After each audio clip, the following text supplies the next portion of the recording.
The first snow of the season hit Cascade Ridge, Colorado, with a vengeance that would make even the most weathered mountain resident take notice. And I watched from my living room window as the flakes began falling faster than my windshield wipers could handle on their fastest setting. My name is Jack Lindstrom, and I had lived in this planned community for 3 years without any major issues, but that was about to change in the worst possible way.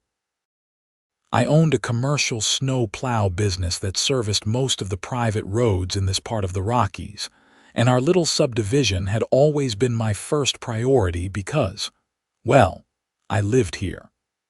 The irony of what was about to happen still makes my blood pressure spike when I think about it. By midnight, we had 18 inches on the ground and the forecast called for another 2 feet before morning. I suited up, grabbed my thermos of coffee, and headed out to my truck. The beast was a Ford F-350 with a 9-foot blade, and enough weight in the bed to handle the deepest drifts Colorado could throw at me.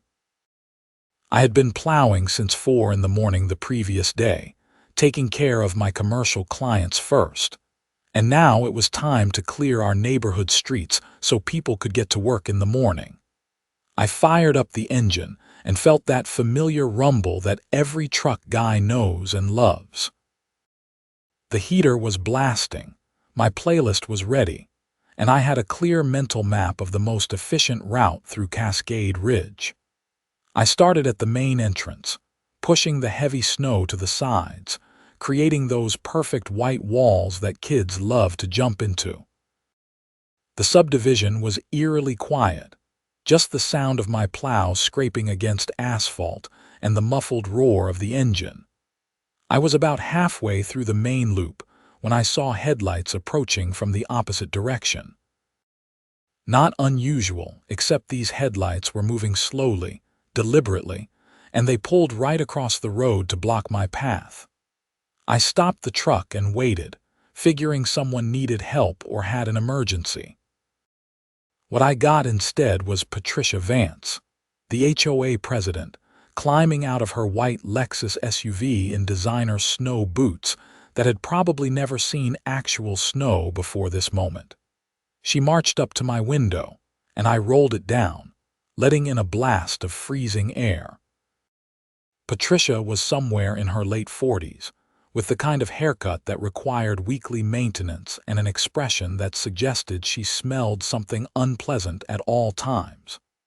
I had seen her at a few HOA meetings, but never had any direct dealings with her. "Mr. Lindstrom, you need to stop immediately," she said, her voice sharp enough to cut glass. "Excuse me." I leaned out the window slightly, thinking I had misheard her over the wind. "You are conducting commercial business activities within a residential zone, which is a direct violation of Section 7, Paragraph 3 of the HOA bylaws. You need to cease this operation right now." I actually laughed, which was clearly the wrong response based on how her face tightened. "Patricia, I am plowing our streets so people can get out tomorrow. I do this every time it snows. I have been doing this for 3 years. I recently reviewed the bylaws more thoroughly, and I discovered that you have been in violation this entire time. No homeowner is permitted to operate commercial equipment on HOA property for commercial purposes." "I am not charging anyone," I said, trying to keep my voice level. "I plow the neighborhood for free because I have the equipment and the know-how. I am being a good neighbor." "Your truck has your company name on the side. You are clearly operating in a commercial capacity, regardless of whether you are directly charging residents. This creates liability issues for the HOA and sets a precedent we cannot allow." The snow was piling up around us as we argued, and I could feel my patience wearing thin. "So what do you expect people to do?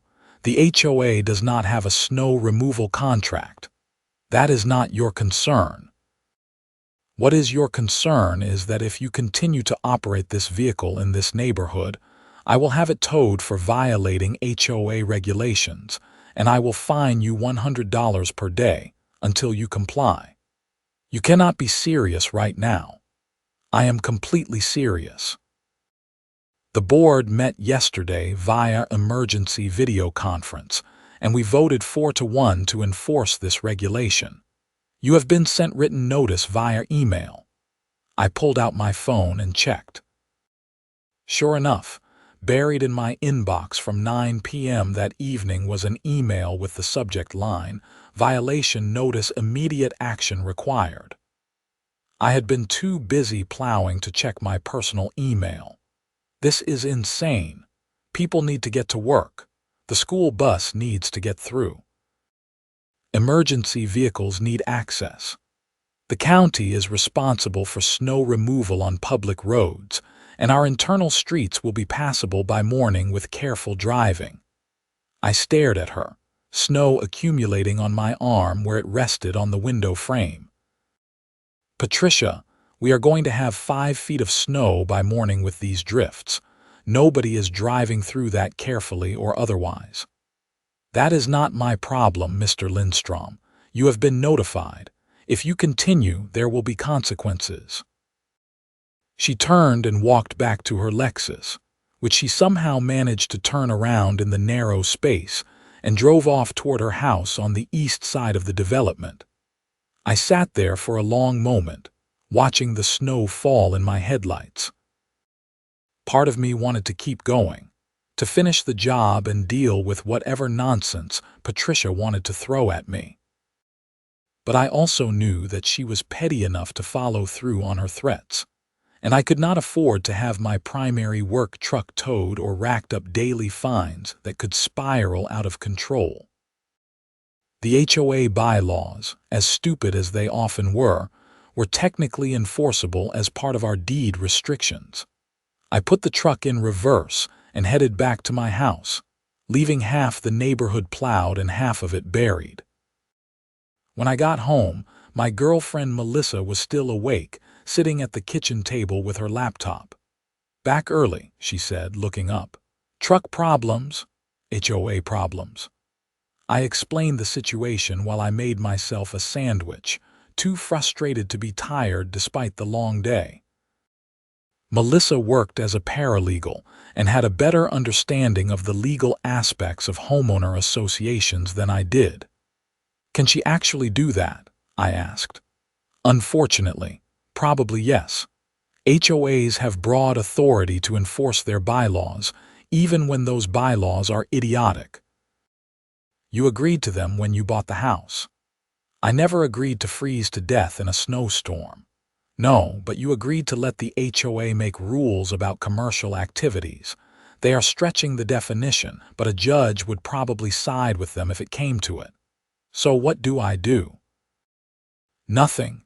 You let them handle it. Patricia wants control, so let her have it. When people cannot get out tomorrow, they will know exactly who to blame." I did not sleep well that night. The wind howled against the house, and I kept thinking about my neighbors who would wake up to impassable streets. By morning, the storm had intensified beyond the original forecast. When I looked outside at dawn, I could barely see my truck in the driveway. The snow had drifted against it, nearly up to the door handles. The weather report on my phone showed we had gotten 36 inches overnight, with sustained winds creating drifts up to 6 feet in some areas. My phone started ringing at 7:30. It was Marcus, my neighbor from 2 houses down. "Jack, man, I cannot get out of my driveway. Did you not plow last night?" I explained the situation. There was a long pause. "You are telling me Patricia shut you down in the middle of a blizzard?" "That is exactly what I am telling you." "This is unbelievable. I have surgery patients scheduled today. I am a surgeon. I cannot just not show up. Call Patricia. She is the one who made this decision." I had 8 more calls like that over the next hour. Every single one I directed to Patricia. I also posted a detailed explanation in the neighborhood Facebook group, which immediately exploded with comments. Most people were furious at Patricia. though a few of the usual HOA loyalists tried to defend her, arguing about liability and proper procedures. Those comments got radioed pretty quickly. Around 9, I got an angry call from Patricia herself. "You are deliberately stirring up trouble in the community. I am answering questions about why the streets were not plowed. That is called telling the truth. You are trying to make me look bad." "Patricia, you are doing that yourself. I was literally in the middle of clearing the streets when you stopped me. We will be holding an emergency meeting tonight at 7 via video conference to address this situation. Your attendance is mandatory." "I have that on calendar," I said, though I had no intention of making it easy for her. By noon, the situation had deteriorated further. The main entrance to the subdivision was completely blocked by a drift that had to be 8 feet tall. The county had plowed the main highway, but that just meant the snow had piled up even higher across our private road entrance. Nobody was getting in or out without serious effort. I watched from my window as several neighbors attempted to dig out their driveways by hand, only to give up after realizing the street itself was impassable. The community Facebook group had turned into a full-scale revolt. People were demanding Patricia's resignation, calling for emergency board elections, and threatening legal action. Someone started a petition to remove her as president that got 60 signatures in less than 3 hours. We only had 85 houses in the development. Marcus called me back around 2. "I had to call in another surgeon to cover my cases. This is going to damage my reputation. I am reliable, and now I look like I cannot handle Colorado weather." "I am sorry, man. Not your fault. I just got off the phone with Patricia. She actually told me I should have planned better and left earlier. The storm started at 8 p.m. I left the hospital at 6. What was I supposed to do? Predict the future? She is going to blame everyone but herself." "Oh, I know, but here is the thing.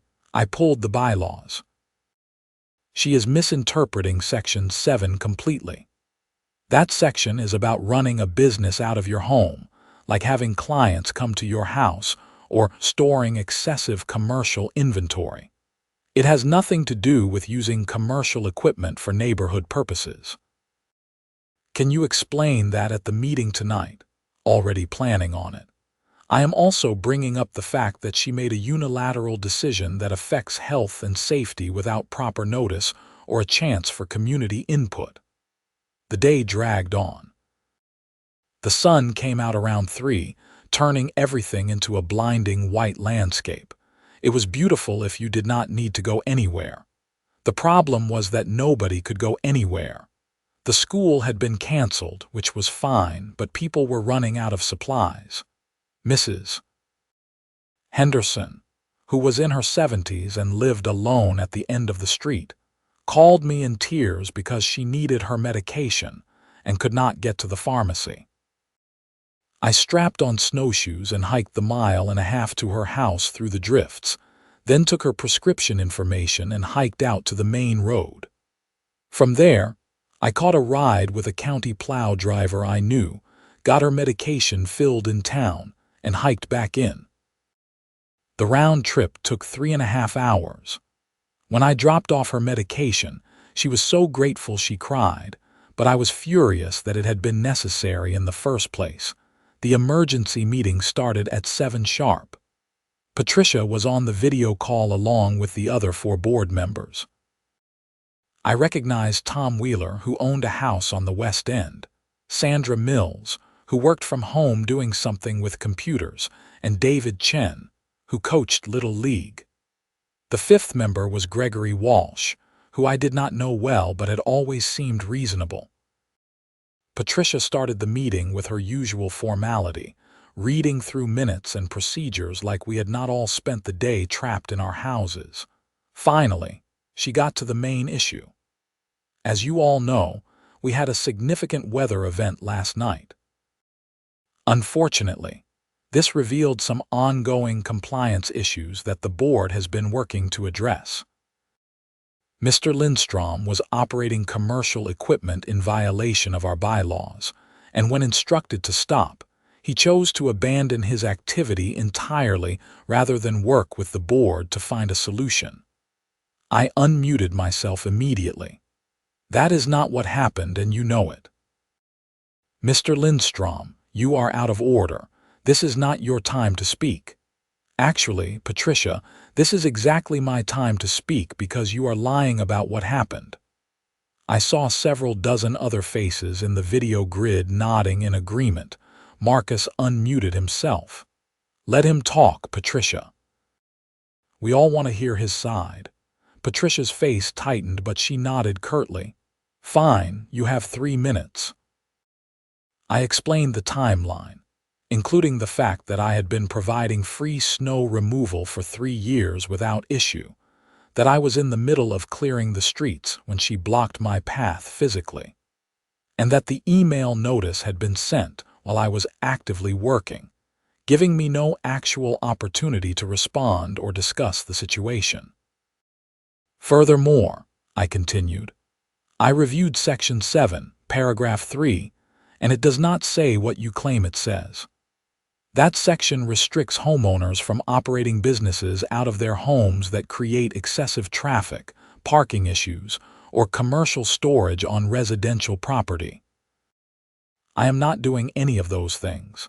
I am using equipment I own to provide a free service to the community. Patricia jumped in.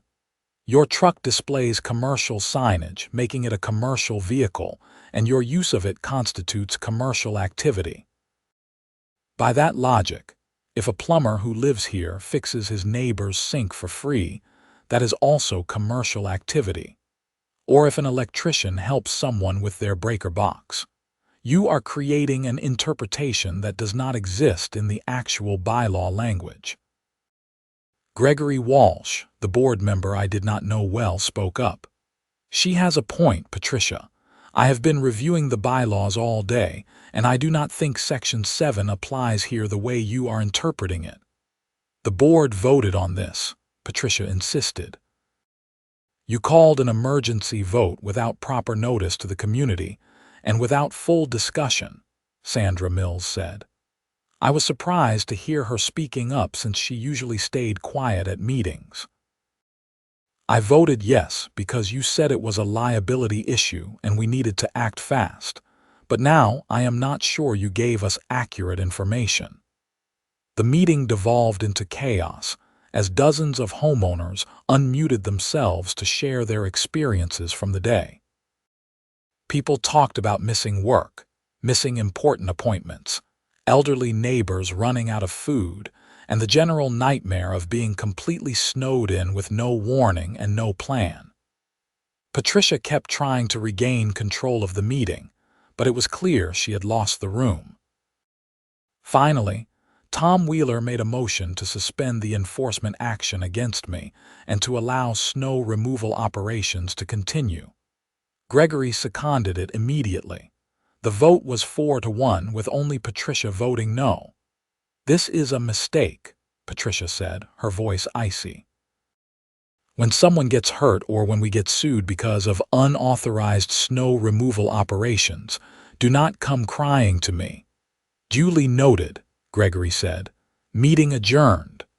I was suiting up to head out with the Plow 15 minutes later when Marcus called.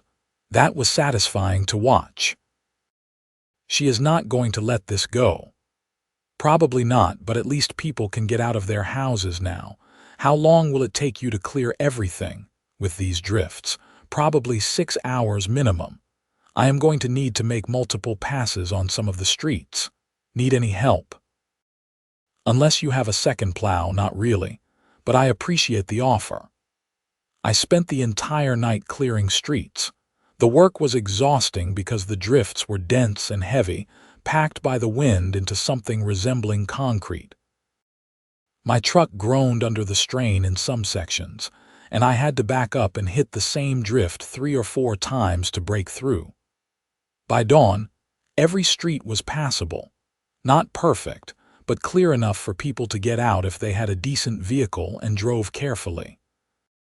I slept until noon, woke up to another barrage of thank you messages and calls, and figured the whole thing was behind us. I was wrong. 2 days later, I got a formal letter from the HOA's attorney threatening legal action if I continued to operate commercial equipment on HOA property. The letter was full of legal jargon but boiled down to the same argument Patricia had made, with the added threat of seeking an injunction and damages. Melissa, read through it carefully. This is mostly bluster, but they could make your life difficult if they really wanted to push it. So what do I do? You could respond with your own attorney, which will cost money. Or you could wait and see if they actually follow through, which they probably will not because they would lose. Or you could do something creative. Creative how? She had that look she got when she was solving a puzzle. The bylaws say you cannot operate commercial equipment on HOA property, but your plow is not permanently attached to your truck, right? Right. It is a removable blade. So if you removed your company decals and operated a personal vehicle with no commercial signage, technically you would not be operating commercial equipment. You would just be a homeowner with a plow helping out his neighbors. I thought about it. That feels like splitting hairs. That is exactly what Patricia is doing with her interpretation. Fight fire with fire. The next snowfall came a week later. This one was smaller, only about 8 inches, but still enough to require plowing. I spent an afternoon carefully removing every magnetic sign and decal from my truck. I even went so far as to remove the business license plate frame. When I was done, it looked like any other personal truck that happened to have a plow attachment. I cleared the streets without incident. Nobody stopped me, nobody complained, and the neighborhood was grateful. I thought maybe Patricia had given up or moved on to harassing someone else about their fence height or trash can placement. Then the fine came. It arrived via certified mail, which should have been my first clue that Patricia was escalating. The notice stated that I had violated the previous enforcement action and was being fined $500 for operating commercial equipment after being explicitly told not to. There was also a notice that if I continued, the fines would double each time. I called Marcus immediately. She fined me $500 for plowing the streets. You are kidding. I have the letter right here. That is insane. The board voted to let you continue. Apparently, she is claiming I violated the first enforcement action, so the board's vote does not matter. That is not how this works. You cannot enforce a violation that the board already suspended. I am calling an emergency meeting. The emergency meeting happened 2 days later, again via video conference. This time, over 70 homeowners showed up, filling the virtual room with angry faces. Patricia tried to start with her usual formalities, but Tom Wheeler cut her off. Patricia, we need to talk about this fine you issued to Jack Lindstrom. The board voted to suspend enforcement. You do not have the authority to issue fines unilaterally. I am the president of this board, and I have the authority to enforce violations as I see fit within the scope of our bylaws. Actually, you do not, Gregory Walsh said. He had clearly been doing his homework. The bylaws specifically state that fines over $100 require a majority vote of the board. You issued a $500 fine without consulting any of us. This was a continuation of the original enforcement action, which we suspended, Sandra Mills added. Patricia, you are out of line here. What happened next was something I never expected to see at an HOA meeting. Tom Wheeler made a motion to remove Patricia as president for exceeding her authority and acting against the board's decisions. Gregory seconded it. The vote was 4-1, with Patricia obviously voting against her own removal. Patricia's face went bright red on the video call. You cannot do this to me. I have dedicated countless hours to this community. And we appreciate that, Tom said, his voice diplomatic but firm. But you are not working with the board, you are working against it. We need leadership that represents everyone, not just your personal interpretation of the rules. Fine. I resign from the entire board effective immediately. And when this community falls apart without my oversight, do not come asking for my help. She disconnected from the call, leaving an awkward silence. Tom took over as interim president, and the first thing he did was officially rescind the fine and any threatened enforcement action related to my snow plowing. He also formed a small committee to draft a formal snow removal policy that would clarify the rules and potentially establish a neighborhood fund to compensate me for my time and fuel. I told them that was not necessary, but I appreciated the gesture. I figured that was the end of it. Patricia had resigned. The board was being reasonable, and we could all move on with our lives. But Patricia was not the type of person who accepted defeat gracefully.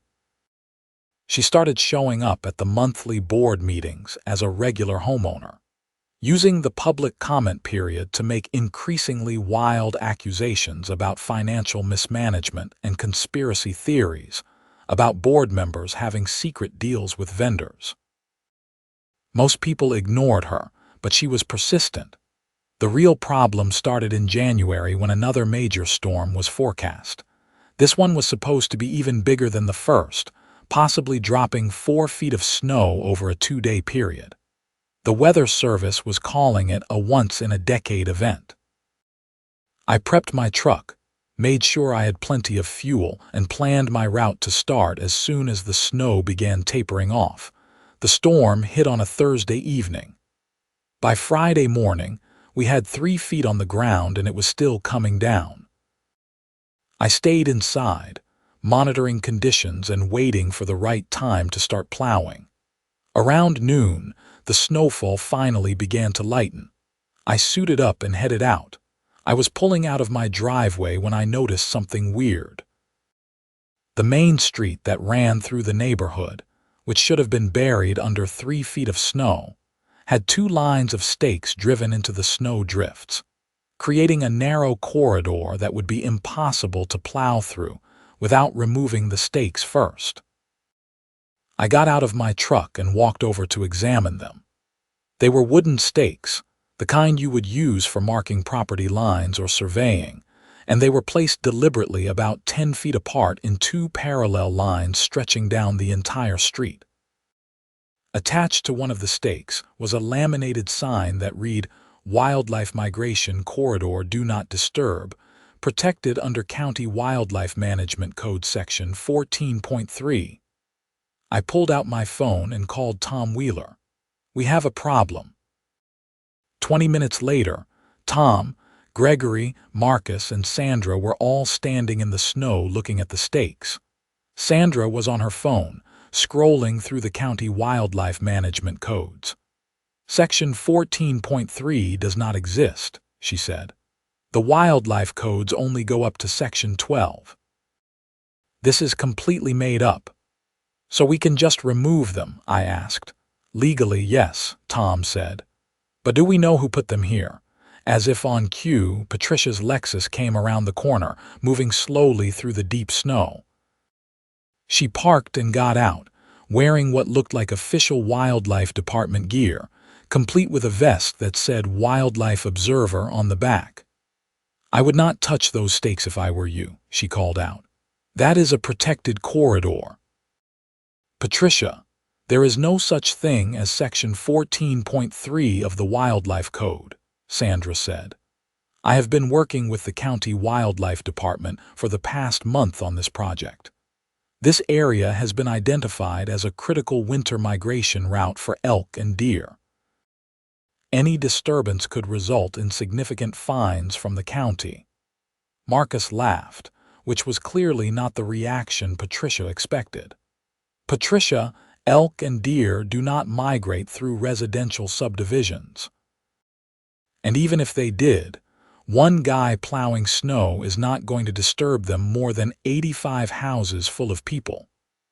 I have documentation from the wildlife department, she insisted, pulling out a folder from her car. Gregory took the folder and flipped through it. His expression went from curious to disbelieving to outright amused. Patricia, these are printouts from a wildlife education website about elk migration patterns in general. There is nothing here about Cascade Ridge specifically, and nothing about any protected corridor. The formal designation is pending. So you are blocking snow removal based on something that might happen in the future. Tom shook his head. Patricia, this is harassment. You need to remove these stakes right now, or we will remove them for you and bill you for our time. Patricia drew herself up to her full height. I am protecting this community from illegal activity. If you remove those stakes, I will call the sheriff. Go ahead, Gregory said, pulling out his phone. In fact, let me do it for you. I think the sheriff would be very interested in hearing about someone impersonating a wildlife official. That made Patricia hesitate. The wildlife observer vest she was wearing could potentially be considered impersonating a government official, which was actually illegal. Her confidence wavered for just a moment, but then she doubled down. I am a volunteer observer. I am not impersonating anyone, and those stakes stay where they are. Tom looked at me. Jack, how long would it take to pull those stakes? Maybe an hour to get them all, I said, counting roughly. There had to be at least 100 stakes running down the main street alone. Do it. Everyone else, start pulling stakes. We will pile them on Patricia's driveway. The 5 of us spent the next hour trudging through the snow, pulling up stakes and loading them into the back of my truck. Patricia stood by her car the entire time, occasionally shouting about how we were all going to be arrested for environmental crimes. When we finished, I drove the truckload of stakes to Patricia's house and dumped them in her driveway, then went back and started plowing.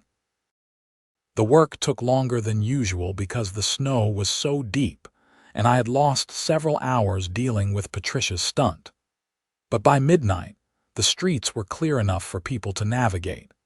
I went home exhausted and figured that surely this had to be the end of Patricia's crusade. Saturday morning, I woke up to the sound of someone pounding on my door. I stumbled downstairs to find a sheriff's deputy standing on my porch. Are you Jack Lindstrom? Yes. I need to ask you some questions about an incident that occurred yesterday involving destruction of wildlife monitoring equipment. I invited the deputy inside and made coffee while I explained the entire situation.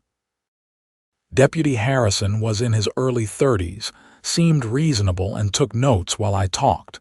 When I finished, he shook his head. So let me get this straight.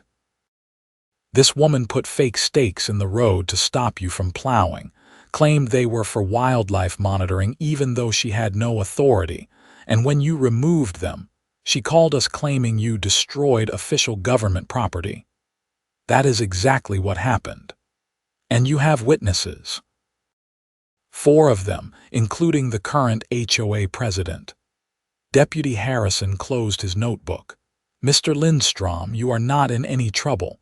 However, Miss Vance might be. Filing a false police report is a crime, and if she is misrepresenting herself as working with the wildlife department, that could be criminal impersonation. I am going to need to have a conversation with her. Good luck with that. He left, and I watched from my window as he drove over to Patricia's house. He was inside for about 30 minutes. When he came out, Patricia followed him, gesticulating wildly. He got in his car and drove away, leaving her standing in her driveway looking furious. My phone rang an hour later. It was Tom. You are not going to believe this. Patricia just sent an email to the entire neighborhood claiming that you and the board conspired to have her falsely arrested. She was not arrested. I know that and you know that, but facts do not seem to matter to her anymore. She is also threatening to sue you personally for theft of her property. The stakes. Apparently, she spent $300 buying those stakes and she wants reimbursement plus damages. I felt a headache coming on. What do? Ignore her. She is spiraling. The more we engage, the worse she will get. Just keep doing what you are doing and let her tire herself out. That turned out to be optimistic. Over the next 2 weeks, Patricia filed complaints with the County Code Enforcement Office claiming I was running an illegal commercial operation, reported me to the State Licensing Board claiming I was operating without proper permits, even though my business was fully licensed and operated outside the neighborhood, and even called the EPA claiming I was creating environmental damage by piling snow in ways that would cause spring runoff problems. Every single complaint was investigated and dismissed, but each one took time and energy to deal with. I had to take time off work to meet with various officials, provide documentation, and explain the situation over and over. My actual business was suffering because I was spending so much time dealing with Patricia's harassment. Melissa suggested I file for a restraining order, but I hated the idea of escalating things further. Then, Patricia did something that crossed a line I did not even know existed. She called my largest commercial client and told them I was under investigation for multiple code violations and suggested they might want to find a different contractor before their reputation was damaged by association. I lost the account. It was 15% of my annual revenue, gone because Patricia had decided to wage a personal war against me. That was when I stopped being patient and started being strategic. I hired an attorney, a guy named Robert Sanders who specialized in HOA disputes and harassment cases. Robert was in his 50s, had a gray beard, and wore cowboy boots with his suits. He reviewed everything, all the documentation I had been keeping, all the emails, all the complaint records, and he leaned back in his chair with a low whistle. "Mr. Lindstrom, you have one of the clearest harassment cases I have seen in 20 years of doing this work. This woman has engaged in a sustained campaign of harassment, filed false reports with multiple government agencies, interfered with your business relationships, and caused you quantifiable financial damages. We can sue her personally for harassment and tortious interference with business relationships. Will that make her stop? It will make her think twice, especially when she has to pay for her own attorney. But more importantly, it will create a legal record that protects you if she continues. Right now, she feels like she can do whatever she wants with no consequences. We are going to show her that actions have consequences." We filed the lawsuit in early February. Patricia was served at her home, and according to Tom, who heard it secondhand, she had a complete meltdown. She immediately filed a countersuit claiming defamation, harassment, and conspiracy to deprive her of her civil rights.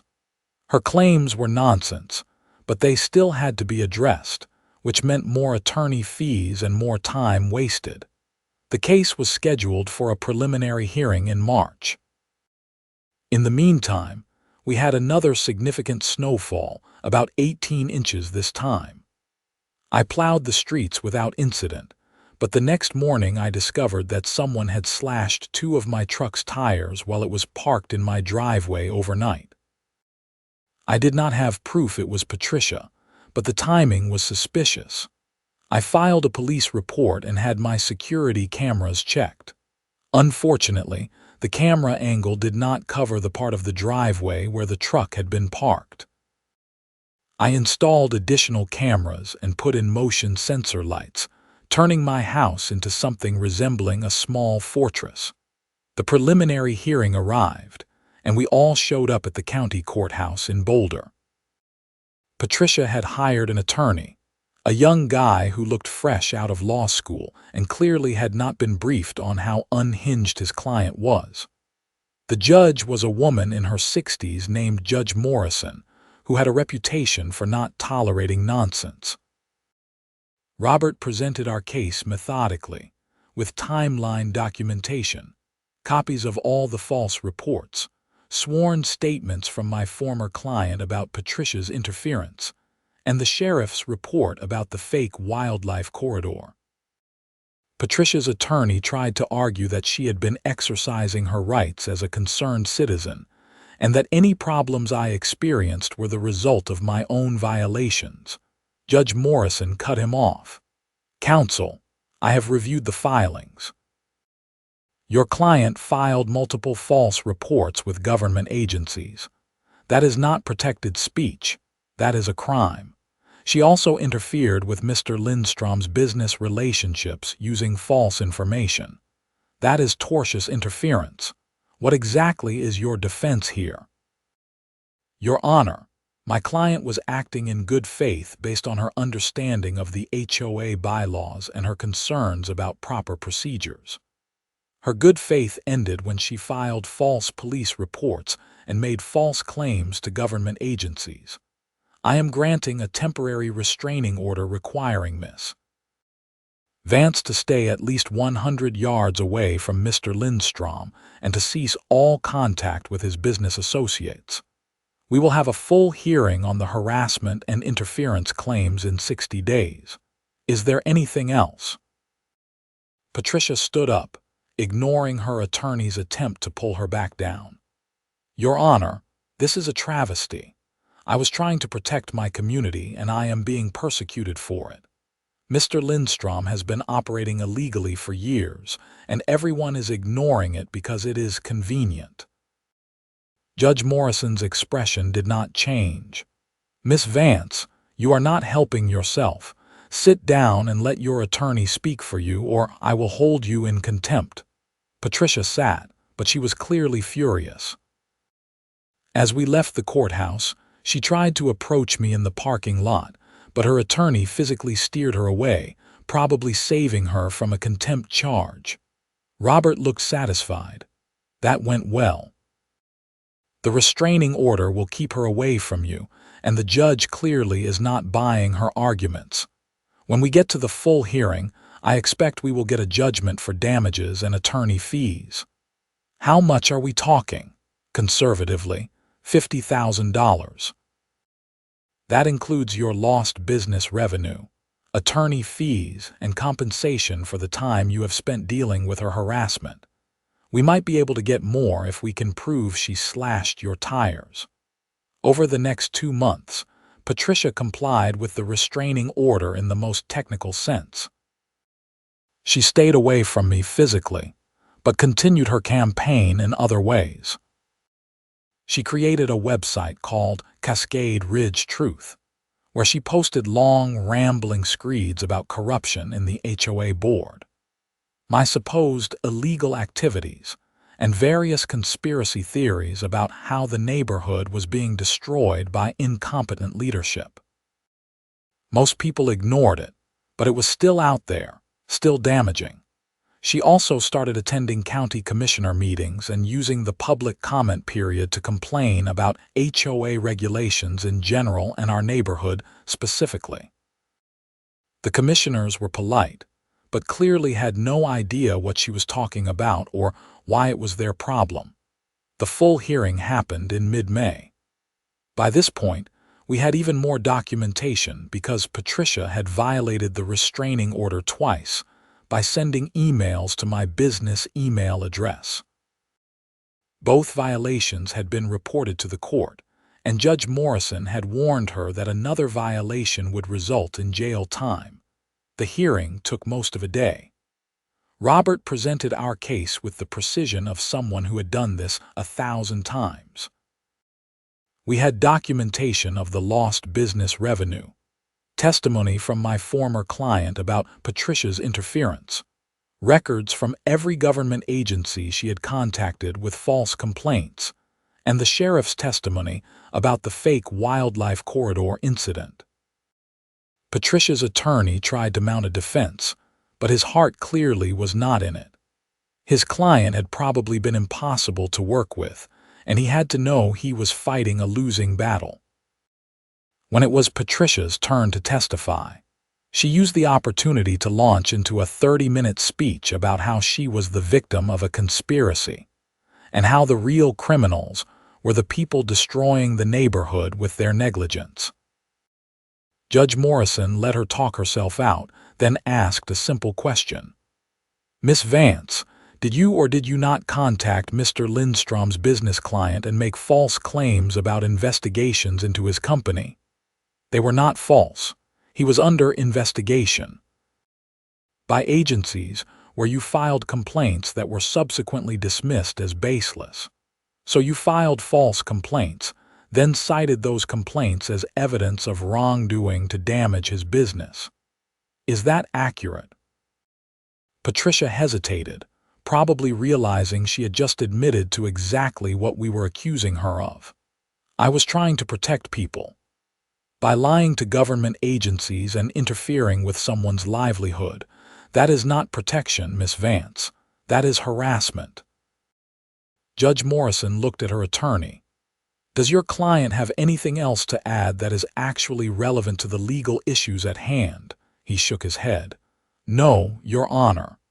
The judge took a brief recess, then came back with her ruling. She found in my favor on all counts, awarded me $65,000 in damages including lost business revenue, attorney fees, and compensation for time spent dealing with the harassment. She also made the restraining order permanent, meaning Patricia could not come within 100 yards of me or contact me or my business associates for any reason. If she violated the order again, she would face criminal charges. Patricia started crying in the courtroom, loudly proclaiming that this was an injustice and that she was being destroyed for trying to do the right thing. Her attorney looked like he wanted to be anywhere else. Judge Morrison was unmoved. "Miss Vance, you brought this on yourself. You engaged in a sustained campaign of harassment against someone who was trying to help his community. You filed false reports with multiple government agencies, wasting taxpayer resources and law enforcement time. You interfered with his business relationships using false information. These are serious actions with serious consequences. You are fortunate that I am only ordering civil damages and not referring this matter for criminal prosecution." That last part got Patricia's attention. Criminal prosecution. Filing false police reports is a crime. Impersonating a government official is a crime. If the district attorney wanted to pursue charges, they would have grounds. Consider yourself lucky that Mr. Lindstrom is only seeking civil remedies. We left the courthouse, and I felt like a weight had been lifted off my shoulders. Robert shook my hand in the parking lot. "That is about as good an outcome as we could have hoped for. The judgment is enforceable, and if she does not pay, we can garnish her wages or put a lien on her property." "Do you think she will actually pay, eventually?" "People like Patricia often appeal, which will just cost her more money, but ultimately she will have to pay. The restraining order is the important part. She cannot come near you now without facing criminal charges." I went home and told Melissa everything. She opened a bottle of wine and we celebrated on the back deck, watching the sun set over the mountains. For the first time in months, I felt like I could breathe. The neighborhood had been peaceful without Patricia's constant drama, and people were genuinely appreciative of the snow plowing service I continued to provide. But I should have known Patricia was not done. A week after the judgment, I got a call from Deputy Harrison, the same sheriff's deputy who had responded to Patricia's false report about the wildlife stakes. "Mr. Lindstrom, I need to inform you about something. We have arrested Patricia Vance." "For what?" "Violating the restraining order and criminal harassment." She showed up at your business office downtown yesterday and got into a confrontation with your secretary. When we responded, she became combative and was arrested. During the booking process, we discovered she had been conducting surveillance on you for months. We found dozens of photos of your house, your truck, and you personally. She also had detailed logs of your movements. This goes way beyond HOA disputes. This is stalking. I felt my stomach drop. I had no idea she was watching me like that. That is how stalkers work. Look, she is being held on $5,000 bail right now. The district attorney is reviewing the case for formal charges. Given the restraining order violation and the evidence of stalking behavior, she is looking at serious criminal charges. I wanted to give you a heads up because this is going to get media attention. Crazy HOA president arrested for stalking is exactly the kind of story local news loves. He was right. By that evening, the story was on 3 local news channels. The reporters ate it up. The entitled HOA president who terrorized a helpful neighbor and ended up arrested for stalking. My phone blew up with interview requests, but Robert advised me not to talk to the media while criminal charges were pending. Patricia made bail the next day, but the damage to her reputation was complete.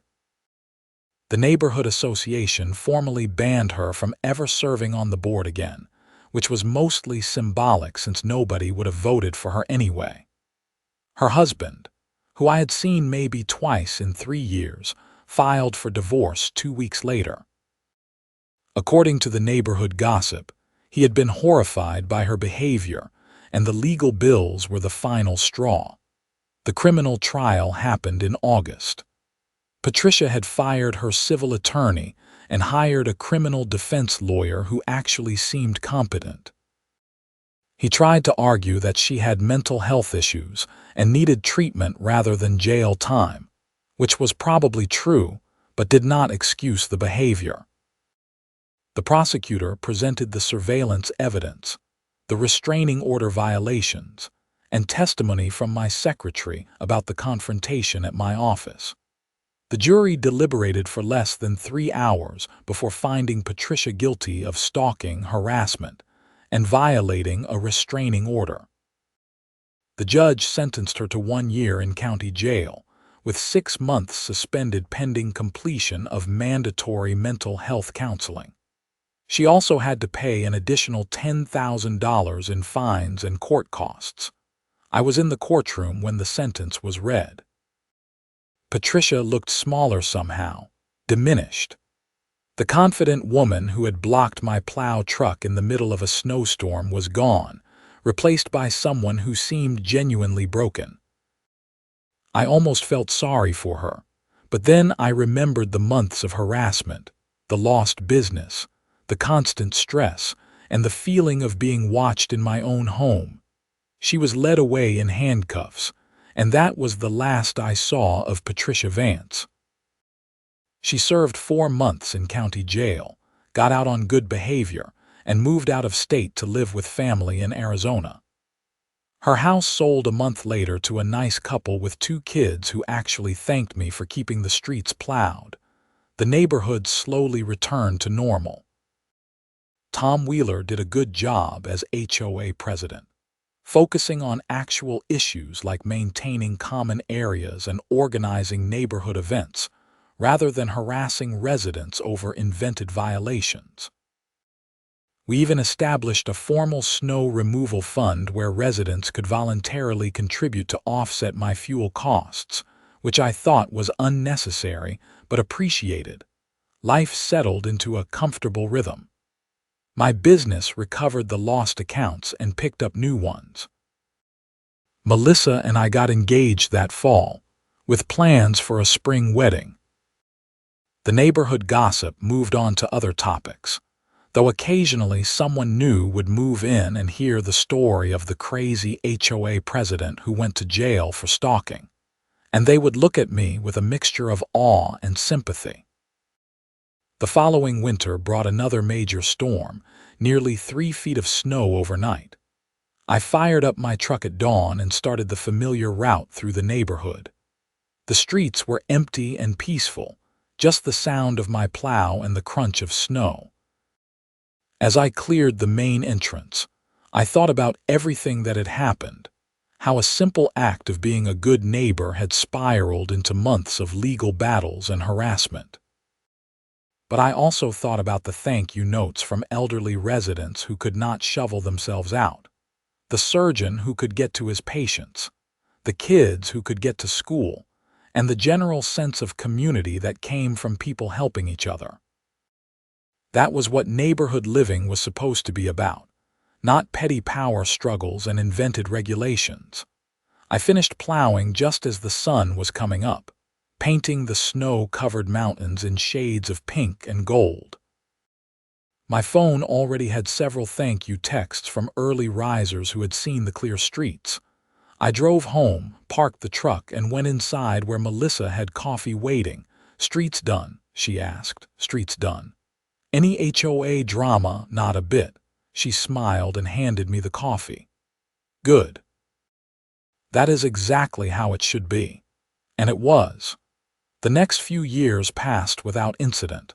I continued plowing, the neighborhood continued being grateful, and the HOA continued being reasonable under Tom's leadership. Patricia became a cautionary tale, the story we told at neighborhood barbecues about what happens when someone lets a tiny amount of power go to their head. I never heard from Patricia again directly, though I learned through the neighborhood grapevine that she had completed her counseling and was working at a library in Arizona, apparently staying far away from any HOA positions.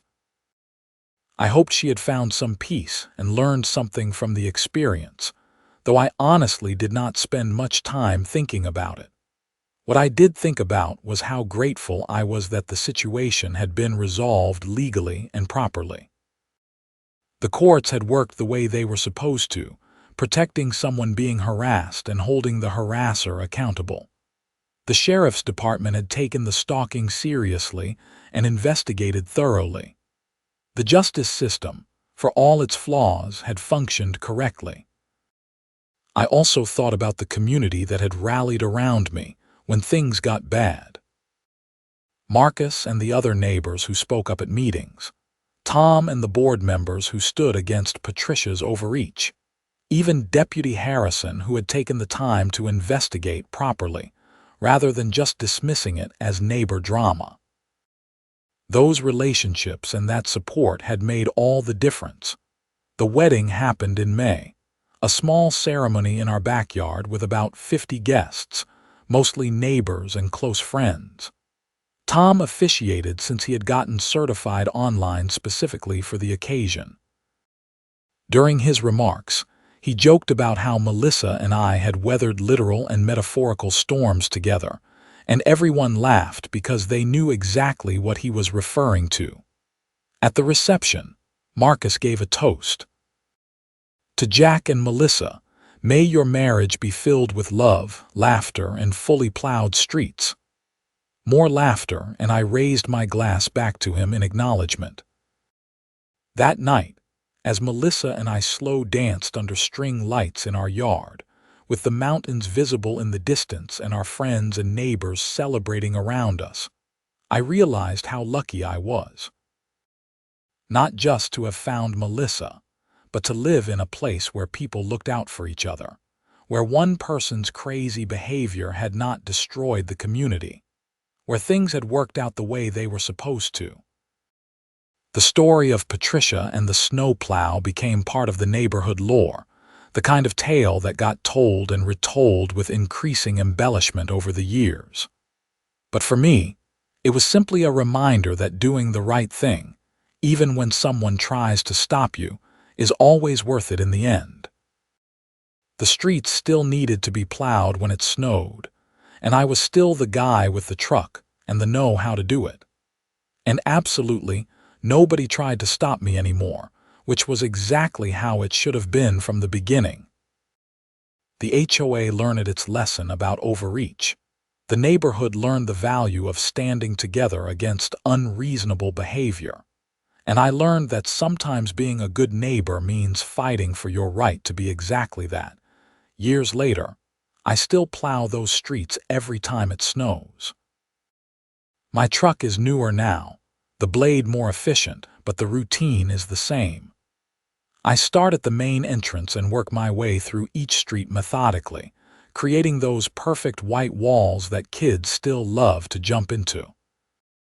The difference is that now everyone knows exactly why those streets stay clear, and nobody takes it for granted.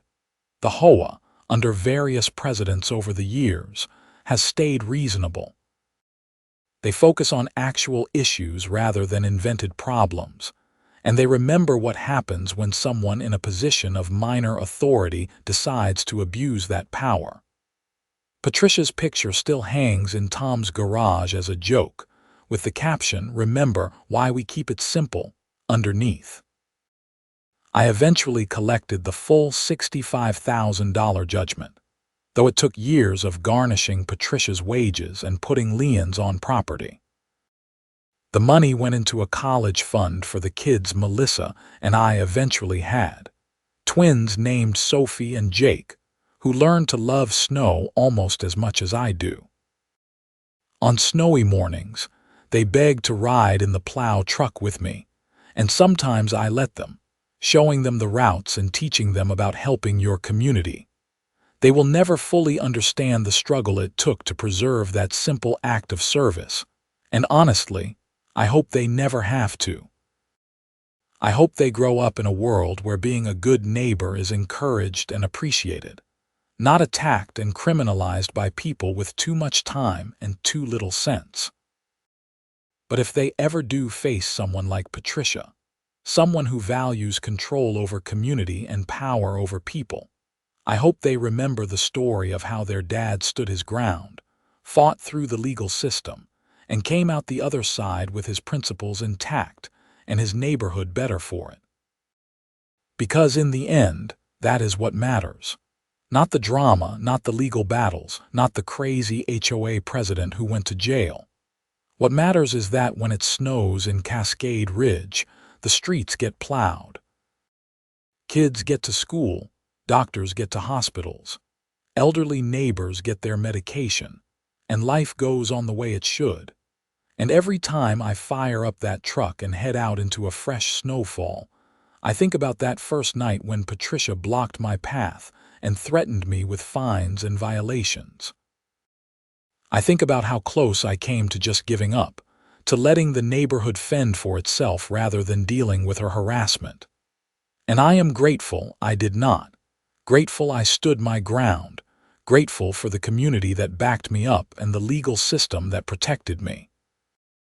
The mountains still turn pink and gold at sunrise after a snowstorm.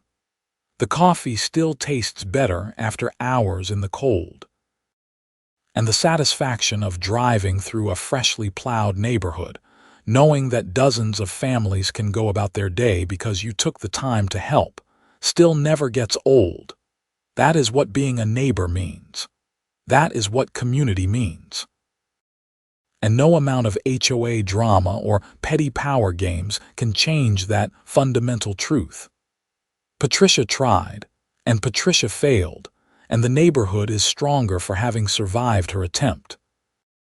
So when people ask me about the story, about the crazy HOA president and the snow plow saga, I tell them the truth. It was not fun while it was happening. It was stressful and expensive and exhausting. But it was also necessary, because some battles have to be fought not just for yourself, but for the principle of the thing. And in the end, the principle won. Good neighbors can help each other without bureaucratic interference. Communities thrive when people contribute rather than control. And sometimes, the best revenge is simply continuing to do the right thing long after the person trying to stop you has faded into irrelevant memory. The snow still falls in Cascade Ridge every winter. And every winter, I still clear those streets one pass at a time, creating safe passage for everyone who lives here. It is simple work, honest work, and exactly the kind of thing that makes a neighborhood worth living in. And nobody, absolutely nobody, tries to stop me anymore.